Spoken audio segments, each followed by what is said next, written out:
लुम्बिनी आयुर्वेद चिकित्सालय बुटवल लुम्बिनी प्रदेशको रूपन्देही जिल्लामा पर्दछ। स्वास्थ्य मन्त्रालय र स्वास्थ्य निर्देशनालय अन्तर्गत रहेको यस चिकित्सालयको स्थापना 2048 सालमा भएको हो। यस आयुर्वेद चिकित्सालयको कार्यक्षेत्र रूपन्देही जिल्ला रहेको छ। आयुर्वेद सेवा कार्यक्रमका सम्पूर्ण सेवादानहरू यस चिकित्सालयका सम्पादित मुख्य कार्यहरू रहेका छन्। यस आयुर्वेद चिकित्सालय अन्तर्गत 4वटा नागरिक आरोग्य केन्द्र देवदह, 4वटा नागरिक आरोग्य केन्द्र सैनामैना, 4वटा नागरिक आरोग्य केन्द्र सियरी र 4वटा नागरिक आरोग्य केन्द्र बुनगाईबाट सेवा प्रदान गर्दै आइरहेको छ। यस चिकित्सालयमा 11 जना कर्मचारी कार्यरत रहेका छन्। यस आयुर्वेद चिकित्सालयका सूचना अधिकारी नरहरी अर्याल र लेखामा मीना गेवाली रहनु भएको छ। यस लुम्बिनी आयुर्वेद चिकित्सालय बुटवलको चालू आर्थिक वर्षको कुल बजेट करारका कर्मचारीको तलब सहित 68 लाख रहेको छ। यस चिकित्सालयले गत आर्थिक वर्षमा 3 लाख रुपैयाँ राजस्व सङ्कलन गरेको थियो। अब लागौं लुम्बिनी आयुर्वेद चिकित्सालय बुटवलका कार्यालय प्रमुख डाक्टर प्रवेश श्रीवास्तवसँग गरिएको कुराकानीतर्फ। सरलाई स्वागत छ हाम्रो कार्यक्रममा। सबैलाई नमस्कार। केमा व्यस्त हुनुहुन्छ? दैनिक जस्तो कस्ता कस्ता क्रियाकलापहरू अगाडि बढिरहेछन्? छोटकरीमा भनिदिनुहोस् न। सबैभन्दा पहिले त मैले लुम्बिनी आयुर्वेद चिकित्सालय भन्ने बित्तिकै यस प्रदेशको 3वटा चिकित्सालयमध्ये एउटा चिकित्सालय हो भन्ने कुरा जानकारी गराउन चाहेँ। विशेष गरी आयुर्वेदबाट दिने सम्पूर्ण सेवाहरू जस्तै बहिरङ्ग ओपिडी बेस्ड ट्रिटमेन्ट जुन हुन्छ, बिरामी जाँचेर दिने सेवा, त्यसै गरी निःशुल्क औषधि वितरण गर्ने, आयुर्वेदिक औषधिहरू वितरण गर्ने सेवाहरू, यस बाहेक यस चिकित्सालयमा चाहिँ केही सेवाहरू विस्तार भएका छन्। जस्तै पञ्चकर्म र पूर्वकर्मका सेवाहरू, यो आयुर्वेदका विशेष केही थेरापिटिक प्रोसिडियरहरू हुन्छन्, त्यस्ता सेवाहरू, केही शल्यका क्रियाहरू, सर्जिकल थेरापीहरू यहाँ हुने, त्यसपछि केही चाहिँ यो नाक कान घाँटी ENT जुन कि आयुर्वेदबाट चाहिँ नाक कान घाँटीका विशेषज्ञ चिकित्सकद्वारा पनि सेवाहरू यहाँ प्रवाह गरिने र लगायतका विभिन्न आयुर्वेदमा दिने अरू जुन नियमित कार्यक्रमहरूको सेवाहरू जुन सञ्चालनमा छन् त्यो सबै सेवाहरू चाहिँ यहाँबाट प्रवाह भइरहेका छन्। यस चिकित्सालयले गएको आर्थिक वर्षमा भने अनुसारको प्रगति उपलब्धि हासिल गर्न सके कि सकेन, के मान्नु भएको छ हजुरले? विगतको 3 वर्षको कन्टेन्ट हेर्ने हो भने प्राय चाहिँ हाम्रो बिरामी तथ्याङ्क नियमित रूपमा बढ्दै गएको हामीले पाएका छौँ। त्यसमा चाहिँ प्रदेश सरकारको र हाम्रो केन्द्र सरकारको राम्रै लगानी अहिले आयुर्वेदमा देखिएको हुनाले त्यही अनुसारले सेवाहरू विस्तार हुने, शाखाहरू विस्तार हुने क्रम पनि जारी नै छ। अब अहिलेको जस्ट रिसेन्ट कन्टेक्स्टहरू हेर्ने हो भने प्राय चाहिँ गएको वर्ष पनि लगभग 32,000 भन्दा बढी सेवाग्राही लाभान्वित हुनुभएको छ। त्यसै गरेर यस रूपन्देहीमा मात्र हेर्ने हो भने यस लुम्बिनी आयुर्वेद चिकित्सालय सहित अझ थप 10वटा चाहिँ शाखाहरू पनि रहेका छन्। ती शाखाहरूबाट पनि नियमित सेवाहरू चाहिँ प्रवाह भइरहेका छन्। त्यो भएर प्राय चाहिँ समग्रमा हेर्दाखेरि चाहिँ आयुर्वेदको प्रगति चाहिँ सोचे जस्तै अपेक्षित फल चाहिँ सेवाग्राहीलाई दिन सकेका छौँ। तर जति सुविधा सम्पन्न, जति चाहिँ हामीले हाइटेक अलिकति एडभान्स इक्विपमेन्ट सहितको सेवाहरू दिन पर्ने हो, जति चाहिँ हामी दुर्गम गाउँ-गाउँमा पुगेर सेवाहरू प्रवाह गर्न पर्ने हो, त्यो चाहिँ अझै पनि कतै न कतै मिस भएको चाहिँ हामीले अनुभव गरेका छौँ। अहिले एलोपेथिक भन्दा आयुर्वेदतिर मान्छेहरूको जनसमुदायको आकर्षण बढ्दो छ। के कारणहरू चाहिँ हुन सक्छन्, स्पष्ट पारिदिनुहोस् न। अब ठ्याक्कै हामीले आफ्नो तरिकाले भन्ने हो भने हामीले एलोपेथ आयुर्वेद भनेर कहीँ पनि हामीले डिबेट गर्ने कुराहरू हामीले गर्दैनौँ। किनभने सबैको फाइनल उद्देश्य के हो भनेपछि जसरी हुन्छ हेल्दी इन्डिभिजुअल चाहिँ हामीले जसरी हुन्छ बिरामीको अथवा स्वस्थ व्यक्तिको स्वास्थ्य चाहिँ रक्षा गर्ने हो, हेल्दी राख्ने हो हैन। एउटा सानो कम्युनिटी हेल्दी राख्यो भने एउटा हामीले नेपाल देश नै हेल्दी राख्न सकिन्छ भन्ने उद्देश्य सबै प्याथीको हुन्छ। त्यसमा अहिले आयुर्वेदको के छ भनेपछि कतिपय हर्बल ड्रगहरू जुन छन् त्यो चाहिँ अलिकति साइड इफेक्ट कम भएका पनि हुन्छन्। कतिपय हर्बो मिनरल ड्रग अहिले आइसकेका मार्केटमा आइसकेका हर्बो मिनरल ड्रग जुन चाहिँ पहिला अलिकति चाहिँ कतै न कतै अलिकति कसैलाई डाउट थियो कि आयुर्वेदले तत्काल काम गर्दैन भन्ने कुरा, त्यो पनि अहिले कम हुँदै गइरहेको छ। किनभने कतिपय हर्बो मिनरल ड्रगहरूले एक्सन तुरन्तै देखाउँछ। त्यसबाहेक अझै जुन चाहिँ हाम्रो अहिले आयुर्वेदमा केही विशेषज्ञ सेवाहरू चाहिँ विस्तार हुँदै गइरहेका छन्, जस्तै पञ्चकर्म सेवाहरू।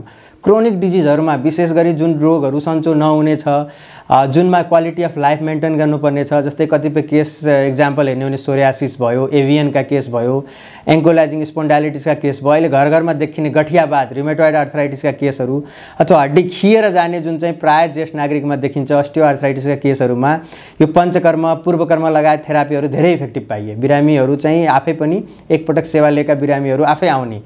त्यस लगायत अहिले सबैभन्दा च्यालेन्ज भनेको पेन म्यानेजमेन्टको कुरा हो। दुखाइ कम गर्ने कुरा, बिरामीले औषधि लिन खोज्दैन, साइड इफेक्ट बढी भएको हुनाले त्यो पेन म्यानेजमेन्ट पनि कहीँ न कहीँ आयुर्वेदका थेरापीले, आयुर्वेदका औषधिले त्यो पेन कन्ट्रोल गर्न पनि हेल्प गरेको छ।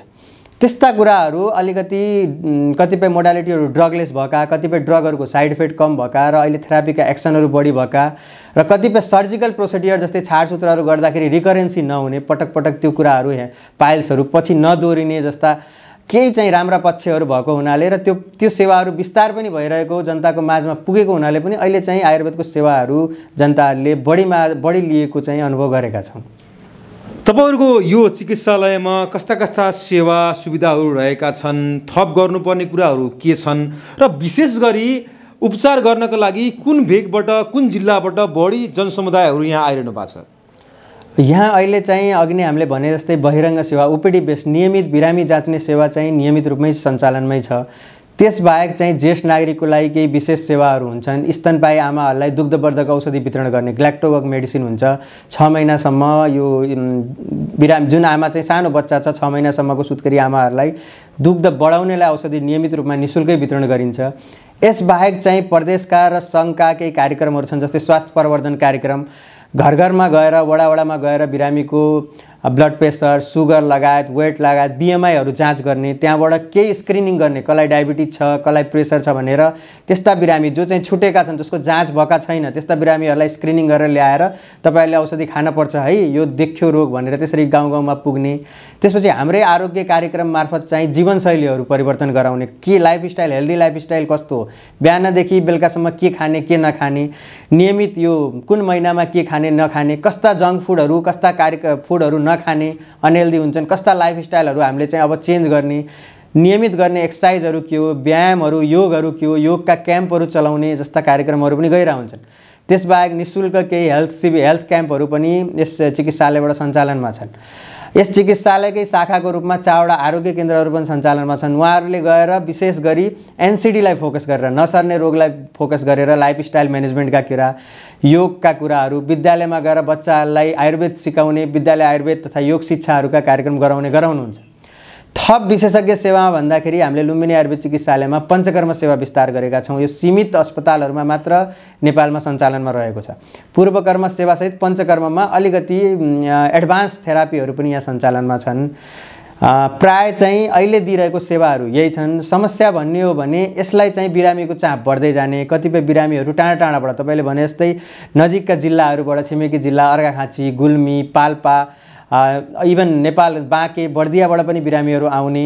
उहाँहरू चाहिँ कतिपय प्यारालाइसिसका बिरामीहरू हुनुहुन्छ, कति सोरियासिसका अलिक क्रोनिक डिजिजहरूका बिरामीहरूलाई एडमिट गरेर राख्नुपर्ने अवस्थामा यहाँ आइपिडी सञ्चालन नभएको हुँदा र प्रदेश मन्त्रालय चाहिँ यो वर्षमा नै आइपिडी सञ्चालन गर्ने प्रक्रिया उसले प्रदेश मन्त्रालयले बढाइसकेको हुँदा आइपिडी सञ्चालन चाहिँ अहिलेको आवश्यकता देखिएको छ। हाम्रो प्रमुख समस्या पनि त्यही हो। निकट भविष्यमै यो 15 शैय्या युक्त यसलाई चाहिँ अन्तरङ्ग विभागसहित सञ्चालन गर्न सक्यो भने सेवालाई अझै सहज रूपमा अगाडि बढाउन सकिन्थ्यो। अर्को शल्य चिकित्सक विशेषज्ञ सेवा पनि यहाँ दिन आवश्यक देखेका छौँ। प्राय हाम्रो लुम्बिनी प्रदेशमा बिजौरी दाङमा मात्र यो सेवा प्रवाह भइरहेको छ। त्यो दुईटा सेवा यहाँ थप गर्न सकियो भने अझै चाहिँ व्यवस्थित रूपमा यहाँबाट सेवा प्रवाह गर्न सकिन्थ्यो। आयुर्वेदले काम त गर्छ, तर धेरै समय औषधिहरू खानुपर्छ भन्ने एउटा कुरा पनि छ हैन सर जनसमुदायमा? साँच्चै कि यो सत्य हो अथवा के हो? मैले त्यही त दुईटा कुरा क्लियर गर्न थालेँ। यो प्राय चाहिँ लेमेनहरूमा गएर यस्तो चाहिँ लामो समयसम्म खानुपर्छ भनेर मान्छेहरूले छोडिदिन्छन् बिचमा। मैले पढिहालेँ यसो लेमेनहरूमा चाहिँ यो समस्या चाहिँ यो बुझाइ चाहिँ देखिएको छ। तर यस्तो कतिपय औषधिहरू लामो समयसम्म खान सकिने चाहिँ हुन्छन्, जस्तै सेफ मेडिसिनहरू हुन्छन्, हामीले आयुर्वेदमा रसायन भन्छौँ, जस्तै चाहिँ जसले चाहिँ रोगसँग लड्ने क्षमता बढाउने, शरीरलाई चाहिँ अलिकति इम्युनिटी चाहिँ बुस्ट गर्ने खालका औषधिहरू लामो समय खान मिल्ने हुन्छन्। तर कतिपय औषधि जुन हर्बो मिनरल हुन्छ, मैले अघि नै पनि भने रस औषधि भन्छ आयुर्वेदमा, त्यस्ता औषधिहरूको एक्युट रिजल्ट हुन्छ, खाएको विदिन 2 देखि 3 घण्टा पनि रिजल्ट देखिन्छ। कतिपय औषधिहरूले चाहिँ हप्ता दिन 10 दिनसम्म टाइम लिएर पछि चाहिँ सन्चो गर्ने, पछि चाहिँ इफेक्ट देखाउने पनि हुन्छ, किनभने प्राय चाहिँ हर्बल केमिकल कन्स्टिट्युएन्टहरूले अलिकति टाइम लिने, तत्कालै इफेक्ट नगर्ने एउटा समस्या चाहिँ छ। तर त्यसबाहेक एक्युट म्यानेजमेन्टलाई पनि कतिपय थेरापीहरू, जस्तै अहिले फस्टाइरहेको मर्म थेरापी, अग्निकर्म, पञ्चकर्महरूले तत्कालै बिरामी आजको आजै दुखाइ भएर आछ भने ती थेरापीहरूले बिरामीको भर्खरै पनि पेन म्यानेजमेन्टहरू गर्ने, रिलिफ गर्ने। र कतिपय जुन हाम्रो प्राय गाउँघरमा दैनिक देखिने डिजिजहरू छन्, जस्तै ग्यास्ट्राइटिसहरू भयो होइन, सामान्य माइग्रेनहरू भयो, यस्ता डिजिजहरूको चाहिँ एक्युट रिजल्ट आज खाएको आजै देखिने पनि हुन्छ। त्यही भएर अलिकति मिसकन्सेप्ट चाहिँ छ कि तत्कालै काम नगर्ने भन्ने होइन, बिरामीलाई चाहिँ विदिन 24 आवर, कतिपयलाई विदिन 1 आवर पनि काम चाहिँ गर्छ। र अर्को मिसकन्सेप्ट कस्तो छ भनेपछि साइड इफेक्ट गर्दैन भन्ने जुन कुरा छ, नितान्त चिकित्सकसँग सल्लाह नगरिकन कुनै औषधि खाँदाखेरि ओभरडोज हुँदा, औषधिको डोजहरू नमिल्दा, औषधि लामो समयसम्म प्रयोग गर्दाखेरि केही औषधिहरूले साइड इफेक्ट पनि गर्छ आयुर्वेदमा। त्यही भएर यो दुईटै मिसकन्सेप्ट चाहिँ हामीले जनता माझबाट अलिकति क्लियर गर्नुपर्ने अवस्था चाहिँ छ। तपाईँ डक्टर हुनुहुन्छ, सबैको बुझाइ के रहेको छ भने सरकारी अस्पतालमा राम्रो सेवा सुविधाहरू पाइँदैन, त्यहाँ गएर हामी ठिक हुँदैनौँ, प्राइभेटमै जानुपर्छ, प्राइभेटमा पैसा लिए पनि हामीले सेवा सुविधाहरू बढी पाउँछौँ त्यहाँ भन्ने एउटा छ नि कन्सेप्ट। त्यो कन्सेप्टको बारेमा तपाईँको भनाइ के छ? अब यो अहिलेको तत्काल तपाईँहरूले साँच्चै सेवा दिन नसके हो? अब मैले भने अहिले तत्कालको कन्टेक्स्ट हेर्दा स्थानीय तह सरकार सङ्घीयतामा गइसकेपछि अहिले सेवाहरू चाहिँ पहिलाभन्दा धेरै कडा र व्यवस्थित भएका छन्, किनभने अहिले चाहिँ प्राय चाहिँ चिकित्सकहरू पनि त्यही अनुसारले लगानी, सरकारको लगानीहरू पनि बढेका, एचआर ह्युमन रिसोर्सहरू पनि अलिकति भएका र कतिपय सेवाहरूमा चाहिने जुन पहिला चाहिँ अलिकति आर्थिक अभाव हुन्थ्यो, अहिले प्रदेश सरकार र सङ्घ सरकारबाट त्यो आर्थिक अभाव पनि धेरै हदसम्म कम भइसकेको छ। र विशेष गरी यस लुम्बिनी प्रदेशको स्वास्थ्य निर्देशनालयबाट, स्वास्थ्य मन्त्रालयबाट रेगुलर मोनिटरिङ पनि भइराख्ने र यहाँका सेवा सुविधाहरूमा आएको कठिनाइहरूलाई पनि छिट्टै उहाँहरूले चाहिँ सम्बोधन गर्ने हुँदाखेरि अहिले चाहिँ बिरामीको चाप बढ्ने कारण पनि त्यही हो।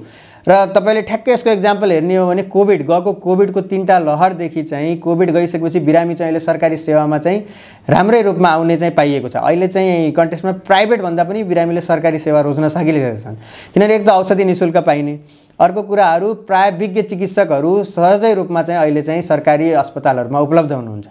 त्यसले गर्दा पनि पहिलाभन्दा धेरै सुधार आइसकेको मैले महसुस गरेको छु। अब खरिद प्रकरणका कुराहरू छन् नि सर, त्यसमा पनि अनियमितता हुन्छ, आर्थिक चलखेल हुन्छ भन्ने आरोप पनि तपाईँलाई लाग्छ। यो खरिद प्रकरणको बारेमा पनि स्पष्ट पारिदिनुहोस् न। प्राय चाहिँ जुन स्वास्थ्य संस्थाहरू हुन्छ, एक त स्वास्थ्य संस्थाहरूमा खरिदका योजनाहरू अरू ठुला अफिसहरू जस्ता हुँदैनन्। प्राय चाहिँ खरिद गर्ने भनेको केही टेक्निकल इक्विपमेन्ट्सहरू हुन्छ अथवा मेडिसिनहरू केही मात्रामा हुन्छ भने कतिपय मेडिसिन र टेक्निकल इक्विपमेन्टहरू अहिले चाहिँ निर्देशनालयबाट, मन्त्रालयबाट र विभागबाट नै आपूर्ति भइरहेको अवस्था छ। लुम्बिनी प्रदेशमा हाम्रो आपूर्ति केन्द्रबाट पनि कतिपय हामीलाई आवश्यक सामग्री र औषधिहरू आपूर्ति भइरहेको अवस्था छ। त्यो र सामान्य खरिद जुन हामीले यहाँबाट गरिरहेका हुन्छौँ अथवा स्वास्थ्य संस्थाबाट भइरहेको हुन्छ त्यो नितान्त रूपमा खरिद ऐनअनुसार नै हुने गर्छ। खरिद ऐन मिचेर गरिँदैन, खरिद देखाए हुनुहुन्छ होइन, केही ग्रुपको मोनिटरिङहरू हुन्छ। त्यसबाहेक अहिले चाहिँ त्यस्तो अनियमितता हुने चाहिँ सम्भावना धेरै कम छ। मैले अघि नै पनि भने मोनिटरिङहरू पनि मोनिटरिङको पाटो नियमितै छ र सरकारले अहिले चाहिँ मोनिटरिङ हुँदा पनि आलेपा मलेपा लगायत विभिन्न प्रक्रियाहरू पनि नियमित रूपमा सञ्चालनमा आइरहेको हुँदाखेरि प्राय यो धेरै कुरा हल्ला चाहिँ हुने, बढी चाहिँ खरिद योजनामा चाहिँ अब कतिपय टेक्निकल प्रोसिडियरहरू नबुझेर होला होइन, कतिपय मेडिसिनहरूमा गुणस्तरका कुरा आउलान्, क्वालिटीका कुरा आउलान्, सधैँ कस्टको कुरा मात्र आउँदैन। अरू संस्थाहरू जस्तै कस्ट कम हुने बित्तिकै खरिद गर्नुपर्ने हुँदाखेरि त्यस्ता कुराहरूमा चाहिँ अलिकति कतै न कतै बुझाइमा पनि अलि फरक हुन्छ स्वास्थ्य संस्थाहरूमा। त्यसले गर्दा र अर्को पाटो खरिदको योजनाहरू त्यति धेरै स्वास्थ्य संस्थाहरूमा नहुने हुँदा पनि स्वास्थ्य संस्थाहरूमा यस्ता कार्यहरू चाहिँ एकदमै न्यून मात्रामा हुन्छ। तपाईँ यस चिकित्सालयको प्रमुख हुनुहुन्छ, आफ्ना मातहतका कर्मचारीहरूलाई बेला बखतमा तपाईँले दिने निर्देशनहरू छट्कै गर्ने, कसरी काम भइरहेको छ, के गर्नु भएको छ? मिटिङका कुराहरू होइन, सरसल्लाहहरू के हुन्छन् भनिदिनुहोस् न। प्राय चाहिँ हामीले नियमित अरू कार्यालय जस्तै नियमित मासिक बैठक हामीले बसालिरहेका हुन्छौँ। त्यसबाहेक हामीले आफ्नो कर्मचारीहरूलाई सधैँभरि मोनिटरिङ गरेर कमान्ड मात्र गर्नुभन्दा पनि हामीले मोटिभेसन गराउने उद्देश्यले उहाँहरूलाई प्रत्येक महिना केही न केही ओरिएन्टेसनहरू दिने, अवेरनेस गराउने, कुनै न कुनै सानो सानो तालिमहरू जस्तो एक आपसमा छलफल गराउने र प्रत्येक महिना उहाँहरूको गुनासो सुनेर उहाँहरूलाई कसरी हुन्छ एड्रेस गर्ने नियमितै गराइरहेका हुन्छौँ। र कतिपय कुराहरू हाम्रै कर्मचारीहरूको हामीले एड्रेस गर्न नसक्ने अवस्था छ भने हामीले सम्बन्धित माथिल्लो निकायमा फरवार्ड पनि गरिरहेका हुन्छौँ। र हामी सँगसँगै यसको मोनिटरिङ कसले पनि गर्छ भनेपछि यस चिकित्सालयको छुट्टै विकास समिति छ। विकास समितिको अध्यक्षज्यू सदस्यज्यूहरू हुनुहुन्छ, उहाँहरू पनि मासिक रूपमा यहाँ आइराख्ने, कर्मचारीहरूलाई मोनिटरिङ गर्ने, यहाँका शाखाहरू भिजिट गरिराख्ने, यहाँका कस्तो सेवा सुविधा छन्, यहाँका व्यवस्थापनका पार्ट, एडमिनिस्ट्रेसनका पार्ट, सरसफाइका पार्टहरू।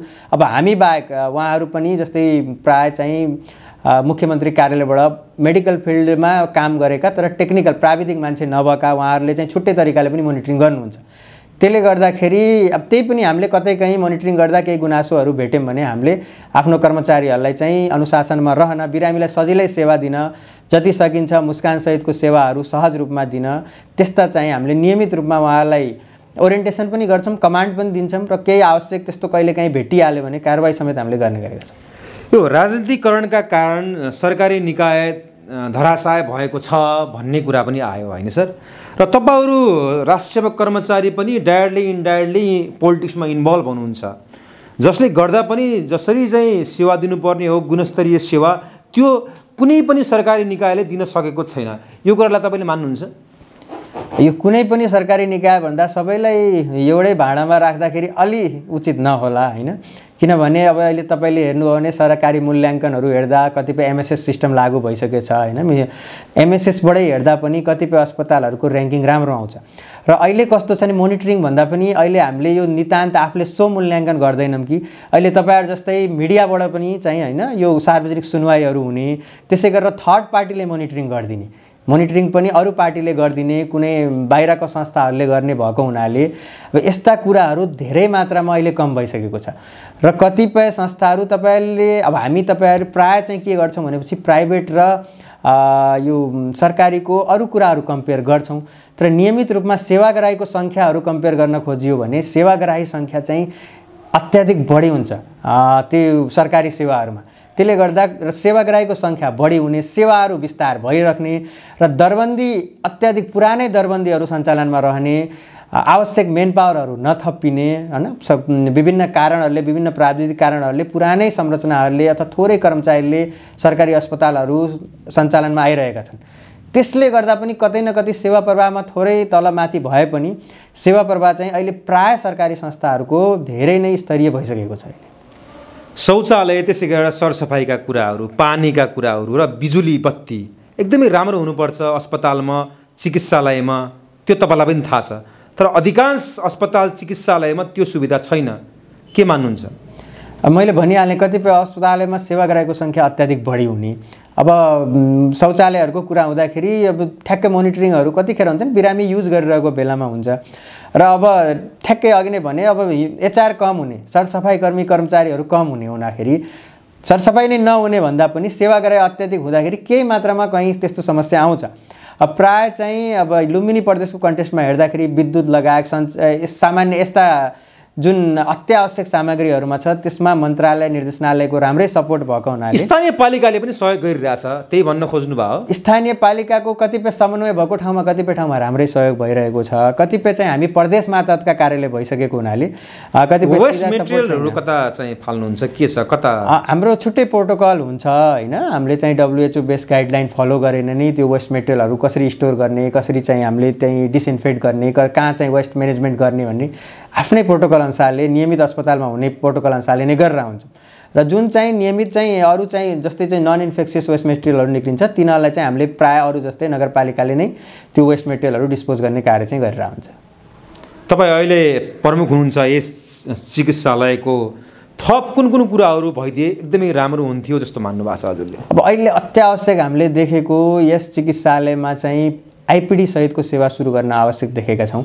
अन्तरङ्ग विवाद कम्तीमा पनि 15 शय्या आइपिडी सञ्चालन गर्न सक्यो भने प्रदेशका अरू जिल्लालाई पनि हामीले कभर गर्न सक्थ्यौँ। जस्तै अहिले चाहिँ अन्तरङ्ग विभाग सञ्चालन भएको एउटा मात्र अस्पताल बिजौरी दाङमा छ, प्रादेशिक आयुर्वेद चिकित्सालय। त्यो भइसकेपछि लुम्बिनी आयुर्वेद चिकित्सालयमा पनि सो सेवा प्रवाह भएमा नजिकै गुल्मीबाट, पाल्पाबाट, नवलपरासीबाट, कपिलवस्तुबाट यो बिरामीहरूलाई चाहिँ सजिलै हामीले चाहिँ यहाँ एडमिट गरेर उपचार गर्न सक्ने र अर्को चाहिँ शल्य सेवाहरू विस्तार हुन सकियो भने छाडसूत्र, यो पाइल्स, हेमरोइड जुन भन्छ, फिस्टुला भयो, फिसर भयो, यस्ता डिजिजहरूमा चाहिँ हामीले सेवाहरू मजाले यहीँबाट चाहिँ आइपिडी बेस्ड ट्रिटमेन्टहरू गर्न सकिने र अर्को तत्कालै देखिने भनेको ओएनएम सर्वे। अघि नै भन्यौँ दरबन्दिस कम हुन्छ, सेवा बढी दिनुपर्ने हुन्छ, त्यही भएर फेरि पनि पुनः चाहिँ यो ओएनएमलाई चाहिँ कसरी हुन्छ फेरि पनि मोडिफाई गरेर न्यू सर्वे चाहिँ रिसर्वे गर्नुपर्ने अवस्था चाहिँ भयो भने थप अझै सहज रूपमा सेवाग्राहीलाई पनि अझै व्यवस्थित रूपमा सेवा प्रवाह गर्न सकिन्थ्यो। प्रश्न धेरै थिए, समय अभाव पनि छ। अब अन्तमा यो भनिदिनुहोस्, जहिलेसम्म तपाईँ यस चिकित्सालयमा रहनुहुन्छ कसरी अगाडि बढ्ने, सबैको साथ सहयोग तपाईँलाई कस्तो हुनुपर्छ, के मान्नु भएको छ? अब हामीले एनुअल प्लान गरेरै काम गरिरहेको हुन्छौँ। अब जस्तै अहिले तपाईँले भने जस्तै यो वर्ष पनि हामी विकास समितिसँग नियमित, हाम्रो उपमहानगरपालिकासँग, हाम्रो स्वास्थ्य निर्देशनालय, लुम्बिनी प्रदेश स्वास्थ्य मन्त्रालयसँग नियमित समन्वयमा छौँ र हामी चाहिँ अहिले चाहिँ तत्काल चाहिँ 15 शय्या अन्तरङ्ग विभाग सञ्चालनको प्रक्रियामा जाँदैछौँ। हामी त्यसको लागि सबैले आफ्नो तर्फबाट हामीले काम गरिरहेका छौँ, कमिट गरिरहेका छौँ र मलाई लाग्छ निकट भविष्यमै चाहिँ हामी सबै यो टिमवर्क भयो भने निकट भविष्यमा हामीले चाहिँ यो 15 शय्या यहाँ चाहिँ सञ्चालन गर्नेछौँ।